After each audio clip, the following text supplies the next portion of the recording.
যে নারী আজানের পর একটি দোয়া করবে ওই নারীর কপাল খুলে যাবে, আল্লাহ পাক রব্বুল আলামিন তার মনের আশাগুলো পূরণ করে নেবেন। মনে রাখবেন, আজানের সময়টা কিন্তু খুবই গুরুত্বপূর্ণ সময়।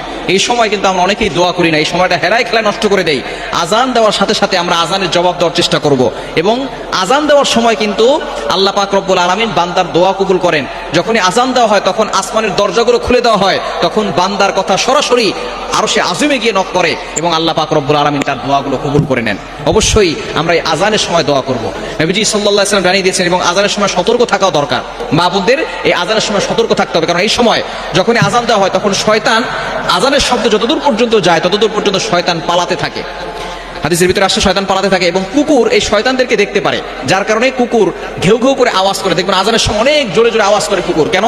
তারা শয়তান দেখতে পায়, যার কারণে তারা এইভাবে আওয়াজ করে।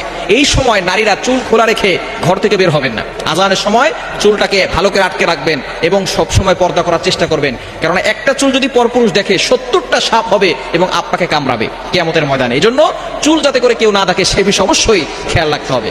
চুল যাতে করে কেউ না দেখে সে বিষয়ে খেয়াল করবেন, এবং আজানের সময় চুল বাসা স্ত্রীকে পাঠাবেন না, ঘরের বারান্দায় যেতে দিবেন না, কারণ এই সময় যদি কোনো শয়তান সে নারীকে দেখে নারীর প্রতি বেশি আকৃষ্ট হয় এবং ছোট বাচ্চাদের প্রতি অ্যাট্রাকশন দিয়ে থাকে, আসর করে থাকে। এই সময় চুল খোলা রেখে ঘর থেকে বের হবেন না, ঘরের বারান্দাও যাবেন না, মাথায় কাপড় দিয়ে রাখবেন। এবং অবশ্যই খেয়াল করবেন এই আজানের সময় আল্লাহ তাআলা দোয়া কবুল করেন। তিরমিজি শরীফের ভিতরে হাদিস এসেছে, আদ-দুআউ লা ইউরাদ্দু বাইনাল আযানি ওয়াল ইকামা। আজানের পরে যেহেতু আসমানের দরজাগুলো খুলে দেওয়া হয়, ইকামতের আগে, আজানের সময়, আজানের পর থেকে ইকামতের আগে মধ্যবর্তী সময় দোয়া করলে আল্লাহ তাআলা সেই দোয়া ফিরিয়ে দেন না।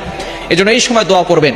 একটা দোয়া হচ্ছে, নবীজি সাল্লাল্লাহু আলাইহি ওয়াসাল্লাম জানিয়ে দিয়েছেন, দোয়াটি হচ্ছে বুখারী শরীফের হাদিস, অন্যান্য হাদিসের কিতাবের ভিতরে এসেছে, আল্লাহুম্মা রাব্বা হাযিহি আদ-দাওয়াতি আত-তাম্মা ওয়াস-সালাতিল কায়িমা আতি মুহাম্মাদানিল ওয়াসিলাতা ওয়াল ফাদিলা ওয়াদ-দারাজাতার রাফিআ ওয়া বা'আসহু মাকামান মাহমুদান আল্লাযী ওয়া'আদতা ইন্নাকা লা তুখলিফুল মি'আদ। এই দোয়াটা